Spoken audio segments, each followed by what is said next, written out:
हर जिंदगी का एक किस्सा होता है। यह किस्सा अंततः मौत पर ही खत्म होता है। पर क्या यह किस्सा मौत पर भी वास्तव में खत्म हो पाता है? क्या मौत एकदम नया किस्सा नहीं शुरू कर देती है? तो ऐसी ही एक मौत का किस्सा सुनाते हैं आपको। यह बात अलग है कि यह किस्सा भी जिंदगी का ही है, क्योंकि मौत का हर किस्सा अंततः जिंदगी का ही किस्सा बन जाता है। बहरहाल, यह किस्सा बब्बा की मौत से शुरू होता है। तो किस्सा कुछ यूं शुरू होता है कि बब्बा मर गए। वैसे किस्सा तो उनकी मौत से बहुत पहले ही शुरू हो चुका था और अभी मरने के बाद भी चल ही रहा है। पर हमें भी तो यह किस्सा कहीं न कहीं से शुरू करना ही था, तो सो बात यहीं से शुरू करते हैं कि बब्बा मर गए। ठीक, तो बब्बा मर गए। यार, तुम बहुत दुखी ना हुआ करो डॉक्टर साहब। अब अगर डॉक्टर दुखी होने लग जाएगा तो भैया मान लो कि फिर तो वह जिंदगी भर ही अपना मुंह लटका के बैठा रहेगा। अरे और क्या यार, तुम डॉक्टरन के तो चौतरफा दुखी लोगन का रेला लगा है। दुखियन को देख देख के यदि तुम भी दुखी होने लगो तो तुम तो फिर जय करते रह जाओगे। न अपना मुंह धोबे की फुर्सत पाओगे, न कुछ और चीज धोबे की। और हिंदुस्तान का आदमी इतना हरामी है साला कि एक बार दुखी आदमी को बस यह भर पता चल जाए कि उसके लिए कोई दुखी होबे को बैठा है, तो वह दुखी आदमी खुशी खुशी भागा आता है और आपको घेर लेता है। सो हमारी एक बात गांठ बांध लो भैया, जे दुखी आदमी को देख के खुद दुखी होना छोड़ दो डॉक्टर साहब। तुम्हारा धंधा ऐसो है कि दूसरों के दुख पे रोबे बैठ गए तो। बब्बा नौजवान डॉक्टर को पुचकारते हुए समझा रहे थे। दरअसल डॉक्टर ने अपने धंधे की मार्केटिंग में जो कुछ सीखा था उसी के अनुसार उसने बब्बा को बड़े टैक्टफुली यह बताने की कोशिश की थी कि उसे संदेह है कि उनकी बीमारी कैंसर भी हो सकती है। डॉक्टर ने संजीदा होकर ऐसा मुंह लटकाकर मानो खुद के बाप को कैंसर हो गया हो और आवाज को सायास गंभीर तथा भरी भरी सी बनाकर बब्बा से कहा था, बड़े दुख की बात है कि आपको। तुम कह रहे हो कि बड़े दुख की बात है कि आपको कैंसर होने का शक है हमें? जे भी साली खूब हुई। बीमारी सुसरी हमें हुई है और दुखी तुम हो रहे हो। तुम काहे अपना खून छनका रहे हो? कैंसर हो चाहे टीबी, इसमें तुम्हारे दुखी होने होवे की बात किते से आ गई? नहीं डॉक्टर साहब, तुम हमें सांत्वना देने की कोशिश तो करो मती, और खुद भी दुखी मत हो। सुख दुख जैसी कोई बात है ही नहीं इस दुनिया में। देखो, हम हो चुके हैं 84 साल के, बहुत दुनिया देखी है, सब जानते हैं, हर चीज देख ली। सो हमसे अच्छा तुम्हें कौन बता सकता है कि क्या तो दुख और क्या सुख। सब भैंचो आखिर में जाके एक ही चीज निकलते हैं। तुम अभी नौजवान हो तभी ये दुख सुख की भाषा बोल रहे हो, नहीं तो दुनिया में काहे का तो दुख और कौन सा सुख।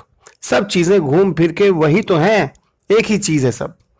दुख सुख सब एक है, बस आपका मन है जो आपको चूतिया बनाया जाता है और आप बनते चले जाते हैं। बब्बा सुख दुख के अपने एक आलाप में यथार्थ, फिलॉसफी, वेद पुराण, गाली गलौज के बीच आवाजाही कर रहे हैं और बैग में जांच के सामान को वापस धरता हुआ डॉक्टर हाँ हूं किए जा रहा है।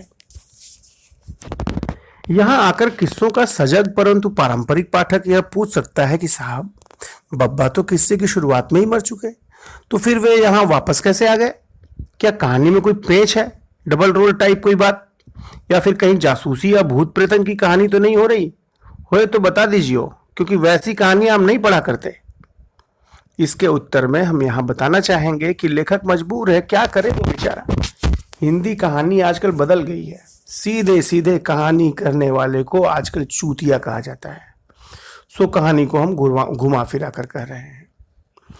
आगे भी आप पाएंगे कि कई बार हम कहानी के कान को इसी प्रकार या तो घुमाकर पकड़ेंगे या फिर टांगों में से हाथ निकालते हुए फिर पकड़ेंगे, या कहीं कहीं तो ऐसे कौशल से उसे पकड़ेंगे कि खुद न बता पाएंगे कि कान तक पहुंचे कैसे।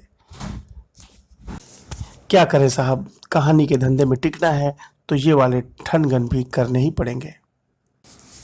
दरअसल हमने कहानी तो शुरू की थी बब्बा मर गए इस वाक्य से, तो कहानी में इसके बाद कायदे से रोना धोना मचना चाहिए था और अंतिम संस्कार की तैयारी बताई जाती। परंतु हम कहानी को वहां से उठाकर बब्बा की मृत्यु से 1 वर्ष पूर्व के इस दिन पर ले आए हैं।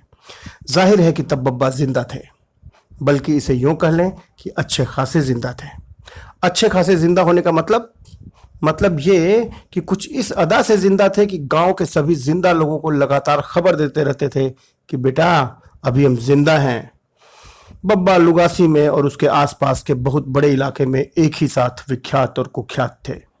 उन्हीं दिनों में से कोई एक दिन था यह। उस दिन उन्हें हुक्का पीते हुए या शायद किसी को जोर जोर से गरियाते हुए या कदाचित किसी को दूर से ही जूता फेंक कर मारते हुए अचानक ही जोर से खांसी का दौरा सा आया। बहुत सारा खून भी थूक और बलगम के साथ निकल आया।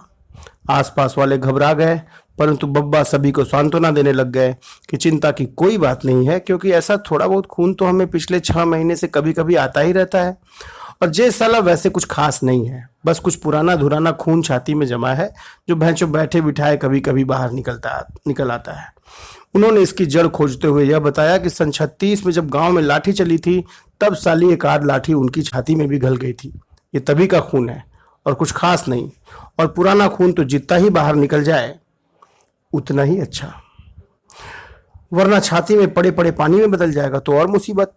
बब्बा ने खून गिरने को एक आम सी घटना मानने का आग्रह किया, परंतु बब्बा के बड़े नाती रज्जन ने उनकी एक न मानी और अपनी मोटरसाइकिल दबा के मोठ गए और वहां से डॉक्टर साहब को पीछे बिठा के घर ले आए।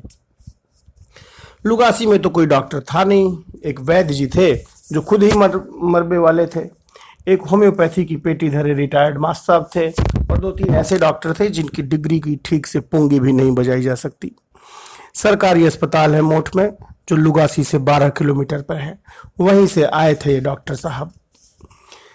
डॉक्टर साहब एकदम ताजा ताजा बने डॉक्टर थे, जिसे मेडिकल कॉलेज की ठंडी कढ़ाई से उतारकर सीधे सरकार ने मोठ में परोस दिया था।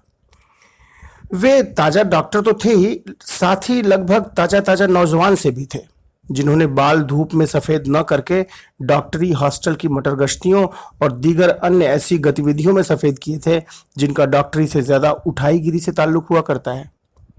दरअसल वे जवानी और डॉक्टरी की चपेट में एक साथ ही आने के बाद आज तक तय नहीं कर सके कि वह किसे प्राथमिकता दें। जहां तक उनके डॉक्टरी ज्ञान का प्रश्न था, तो कह लें कि भ्रम, अंधविश्वास और प्रयोगात्मकता का अजीब सा घालमेल उनमें भी था, जो नए नए डॉक्टर में कहीं भी देखा जा सकता है। तो इस डॉक्टर ने पहले तो खूब उल्टी सीधी बातें पूछी, फिर वो आले को बब्बा की छाती पर यहां वहां धरकर जांचता रहा और अंत में आला लपेटकर बैग में धरते हुए उसने गंभीरता पूर्वक सभी आसपास वालों को नाटकीय ढंग से सुनाते हुए रज्जन से कहा कि दादाजी को जो खांसी में खून आ रहा है वो बहुत अच्छी बात नहीं है। बब्बा अभी तक रुचिपूर्वक डॉक्टर की समस्त हरकतों पर एक तिरछी नजर रखे हुए थे। वे इस डॉक्टर को मन मर्जी से अपनी तरह से यूं जांच करने दे रहे थे मानो कोई बूढ़ा अपने छोटे से नाती को पेट पर खेलने कूदने दे। बालक है, जाने दो वाली उदार भावना जैसा भाव। पर अब जब उसने यह कहा कि खांसी में खून आना कोई अच्छी बात नहीं है, तो बब्बा ने स्पष्टीकरण देना और लेना ही उचित समझा। बब्बा ने डॉक्टर को यह स्पष्ट किया कि खांसी में खून आने को हम भी कोई बहुत बढ़िया या दिलकश चीज मानते हो ऐसा नहीं है। जिसने भी तुम्हें यह बताया है कि हम इसे कोई अच्छी चीज मानते हैं वो हरामी है और तुम्हें चूतिया बनाने की कोशिश कर रहा है। हम भी तुम्हारी तरह ही इसे खराब चीज मानते हैं। उन्होंने यह चुनौती तक दे डाली कि पूरी लुगासी में तुम हमें एक आदमी भी ऐसा बता दो जो यह मानता हो कि खांसी में खून आना जोरदार चीज है, तो उसे बुलाकर हम अभी तुम्हारे सामने 4 जूते मारते हैं।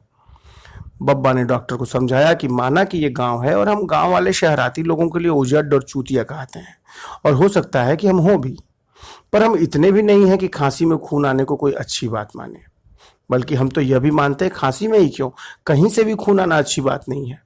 पर क्या किया जा सकता है, जिंदगी में कितनी बार ऐसी चीजें हो जाती हैं जो जानबूझकर नहीं की जाती, वे तो बस हो जाती हैं डॉक्टर साहब।